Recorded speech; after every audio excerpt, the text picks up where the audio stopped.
I know young Nick in the front row here is having a good time, always front and center. So, you know, this is amazing. We're in the backstage before we come on. Everyone seems to be remarking, like, I can't believe this, all of this, the lights, the venue, this many people. And it's awesome, and I'm having a great time, and I hope you are too. But the shame almost is that there are certain parts of the world that don't have this. They don't have all this access to education, and they certainly don't have access to all the means to participate in this.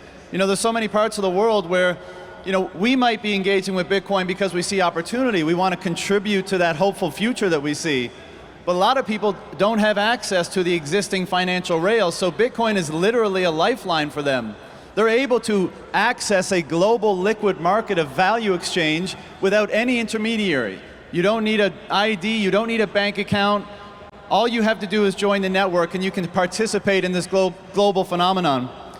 And so our next speaker is going to talk about that, in particular, what's going on in Africa. So I'd like you all to help me give a warm welcome to software engineer and founder of the Bitcoin Education Academy, Mr. Fode Diop.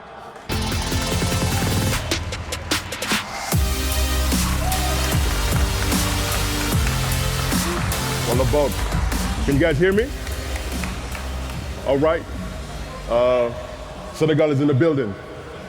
Thank you so much for having me here today. Last year, I was not too far from here in Wynwood. I was sitting in the crowd. So for me to be standing here today giving this keynote is nothing short but amazing. So thank you so much for having me. I really appreciate it. So I've been sitting in the back listening to all the talks.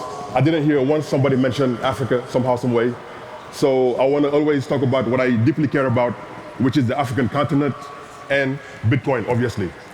I call my talk Africa's Bitcoin moment because last year, while I was here, I heard Jack Mallers from Strike and the President Nayib Bukele mention legal tender in El Salvador. So I just took off, went to El Salvador because I wanted to see what would happen before Bitcoin and after Bitcoin adoption and see what I can learn to maybe apply in Senegal. And what I saw in El Salvador was so amazing because I have never seen so many people go to a country and wish nothing but best for that particular country.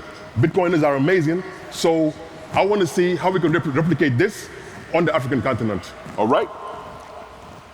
So, I know Gladstein has talked about a lot about the franc CFA problem in West Africa. We have this currency that's shared by 15 countries, but which is unfortunately made by France in the south of France, and it's really messed up.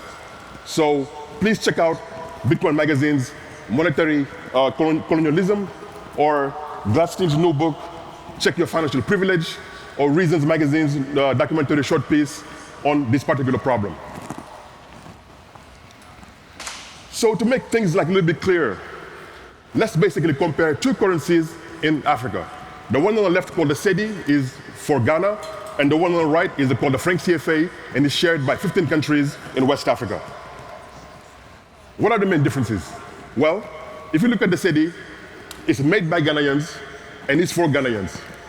The franc CFA was made by France, by the French people, for Africans in south of France. Ghana has been named 2 years ago, or 3 years ago, I think it's even higher now, amongst the top 10 fastest growing economies in 2019. None of the 15 countries that use the franc CFA in Africa rank in that particular list, and it's a shame.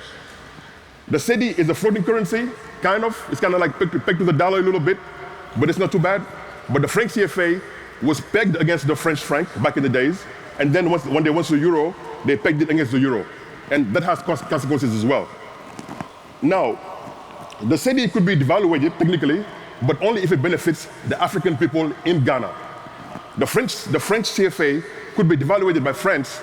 Like for myself, when I got here in '94 to go to college, the money my dad saved for me got cut in half because overnight, France decided that they were going to devalue our money by 50%, which is a shame. So look at Ghana again, right? They have their foreign currencies and their gold in their own central bank. Senegal itself has to ship all the gold and pretty much all the money, or 50% of it, to France to basically manage, right? Ghana can trade with anybody that they want in the world. Senegal has to go through France first. They like it or not, turn it down, and then they can maybe sell it on the international market, which means that Ghana is technically sovereign economically. And my country, unfortunately, Senegal, is still dependent on France.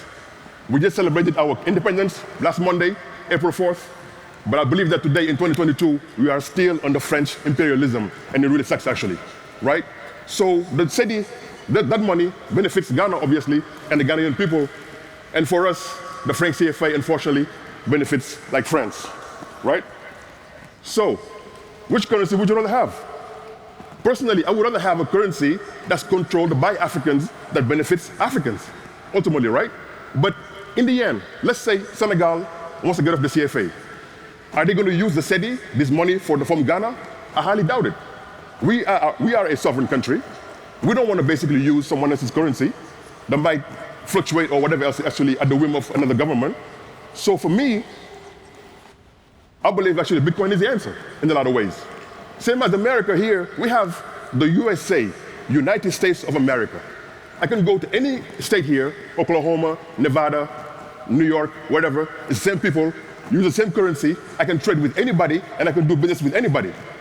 My wish is for a United States of Africa. That's actually my wish. But how do we get there, as a matter of fact, right? How are we going to make this money? Who are we going to trust to basically print this money for the continent?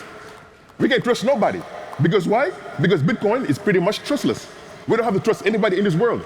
So how do we basically make sure that we can trade, we can prosper, and we can help our kids?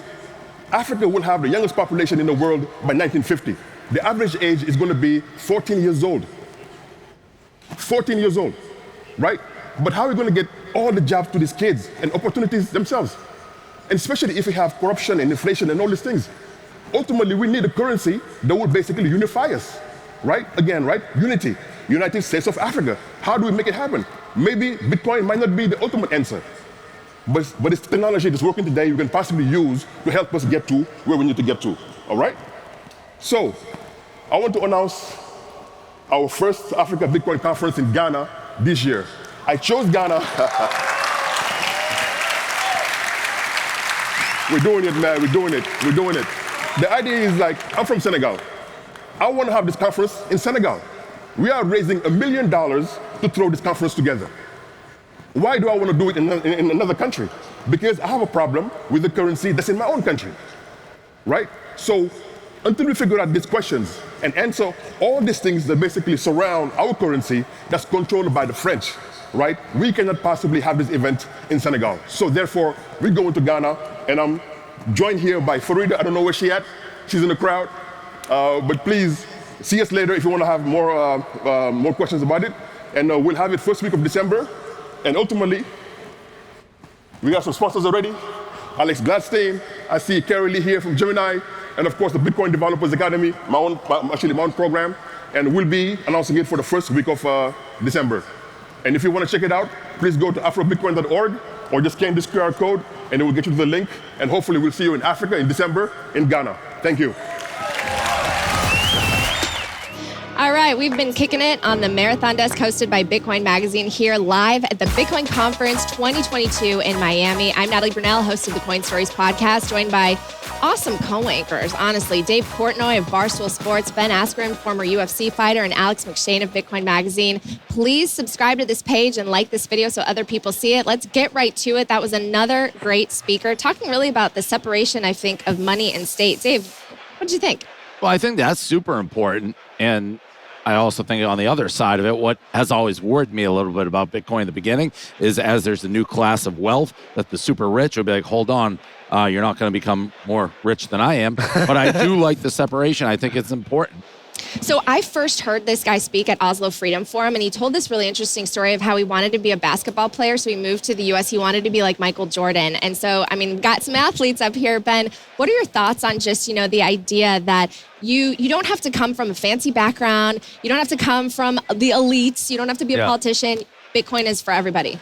Bitcoin is for everyone. I mean, the most important thing that I think he said, and I'm hoping he's factually correct historically, he said 1994 he came to America. Yeah. And that year his currency got devalued by 50%. Yep. I think that's something that a lot of Americans don't understand because we haven't experienced that, but it's happened in a lot of countries where, their government-backed currency drops drastically really, really quickly. And hey, I've been saving for 30 years and now whatever I have is half or less.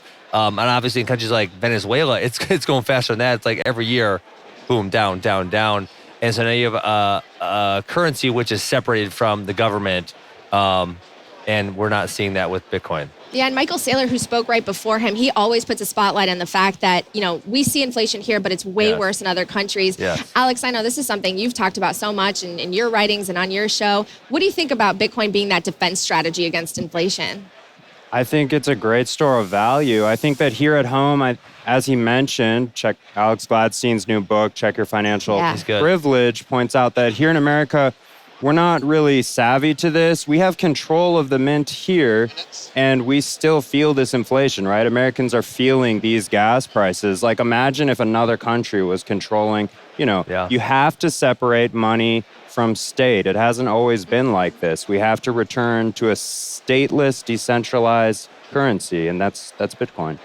Alex, do you think that this is always going to be, smaller countries coming in first and smaller communities that are pushing the movement, or do we need the big institutions? I think it's a combination. I think the people who understand Bitcoin the quickest are the ones who have a problem that Bitcoin solves. They're the one who identify it as a tool. And sometimes, people who are, very wealthy in US dollars, say, they might not get it at first because they just don't recognize, they have that privilege. They don't, they're not hurt as much by the inflation. They just, Yeah. Dave, I know that you've been back and forth, right? You've been more bullish, more bearish. Now you're back in. Apparently the Winklevi told you something that made you sell all your Bitcoin. Can you share more about that? Yeah, they said that Elon Musk was going to outer space and was going to mine gold from outer space, and it would rain plentiful down on Earth, making gold useless. And I was like, and for that reason, I'm out. I sold all of my Bitcoin. It was 11,000, and almost coincided directly with like the bull run.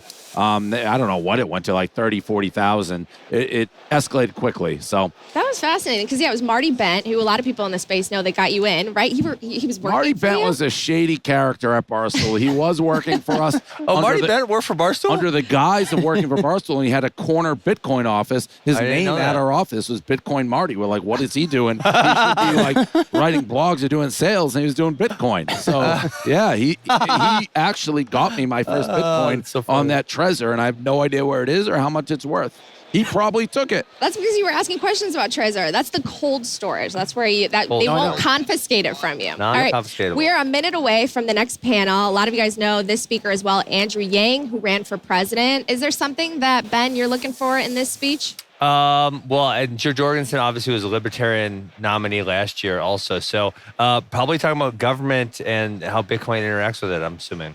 Who's this guy, Alan Farrington, with the chipmunk? I don't know him at all. Alan Farrington's just released a book on Bitcoin. Okay. So. Is he Tell us more. What is it? Anonymous? Bitcoin is Venice. No, he'll be here. It's great. Yeah, Bitcoin is the Renaissance. I love it. I hate to wrap up without mentioning a Bitcoin conference that's going to be announced in Ghana. They're going to put $1 million up. This is for Senegalese, all the West African countries that are being screwed over by France and other nations who control their countries. This is their retaliation. They're going to put one of these in Ghana in 2022 in December. I love it. And more nation state adoption, hopefully. You are watching the Marathon Desk hosted by Bitcoin Magazine live at the Bitcoin Conference. Please subscribe to this page, like this video. The next panel coming up, Overcoming Idea Inertia, moderated by David Zell. Check it out. We'll be right here waiting for you when you come back. Nice.